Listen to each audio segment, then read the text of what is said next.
বন্ধুরা সব কেমন আছো? আশা করি ভালো আছো। আমি একটা খুব ভালো নাই, কেন বাবরি মসজিদের জন্য আমরা মূর্খ সূর্খ মানুষ যথেষ্ট সাপোর্ট করেছি।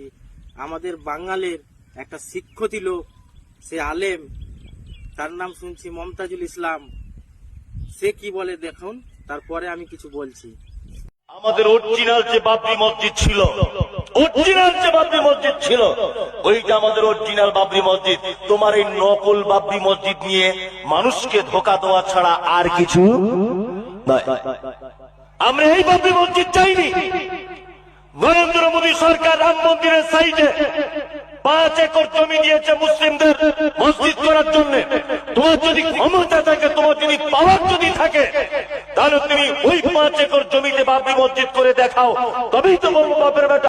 এই তো মমতাজুল ইসলাম ভাষণটা দিল, 10 পয়সা বাবরি মসজিদে লাগাবেন না। কেন আমরা গরিব শরীফ মানুষ, যতটা পারবো আল্লাহর কাছে দোয়া করব।